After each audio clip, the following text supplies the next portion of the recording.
appreciate it. Thank you, Mr. President. Thank you for all you're doing continuously. Our next question is from Pete, who is a Marine Corps veteran, and his question is going to be covering the withdrawal of Afghanistan. Pete?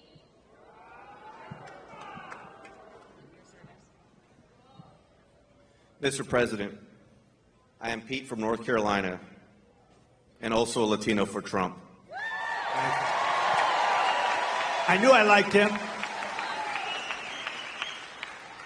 And I proudly served in the United States Marine Corps, first as enlisted, That's great. Thank then you. as an officer.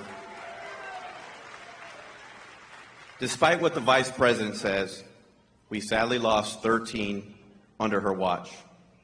It sickens me, many of my fellow Marines, as well as my friend, Lieutenant Colonel Scheller. There has been zero accountability for the terrible withdrawal. What will you do to make sure we have accountability for what happened? Okay, it's great. It's like I know more about that subject than any subject we spoke about because I think it was the most embarrassing moment in the history of our country. There was never anything. I don't think Putin would have gone in and invaded Ukraine if that didn't happen. He saw that. He said, hey, these people are stupid people. They're idiots. And, you know, they only respect power and force. When they saw that, by the way, if I were president, Putin would have never done it, period. And you would have never had the attack, and you wouldn't have had inflation, and you wouldn't have had the problem that we're talking about. Because, you know, I had it down to 5,000. I was getting out. They were there for 20 years. But a couple of things were done wrong. Number one, they should have kept the military base, right, Bagram? So you have a military base, one of the largest bases in the world. We left it. It's 1 hour, forget about Afghanistan, it's 1 hour away from where China makes its nuclear weapons, okay? You got to keep that, and they didn't. They fled, they left. We had, as you know, 18 months. I called up Abdul. Abdul is the head of the Taliban. That's the ones that do the shooting, okay? Not the Afghans. It's called the Taliban. And the press said, why would you call him? Because that's where the shooting is. And I called him up. We didn't have, it was nasty. We didn't have one soldier killed because they were killing a lot of our soldiers, the snipers, and a lot of them with the Obama-Biden administration before I got there, and a lot of them. And I called them up, had a rough call. And after that call, we didn't have one soldier killed for 18 months. We didn't have one soldier shot at for 18 months. And then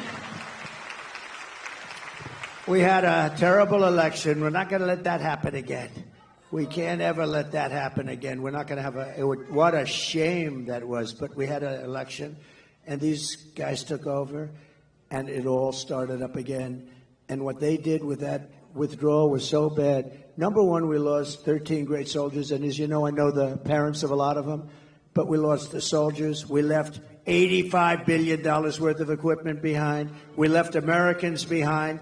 Everything was wrong, and we embarrassed our country. I really mean, I think it was the most embarrassing. The one thing you do is you take the soldiers out last. Okay, they took the soldiers out first. A 5-year-old child would tell you that. The other thing you do is you fire every general that was involved in that case because those guys were incompetent. And you haven't heard the last of that, I promise you. You have not heard the last of it. What a terrible thing that was. Worst, one of the most embarrassing, me as a person that loves our country, that was the most embarrassing moment in the history of our country, in my opinion. Thank you. We're gonna take care of that. I got to get back in.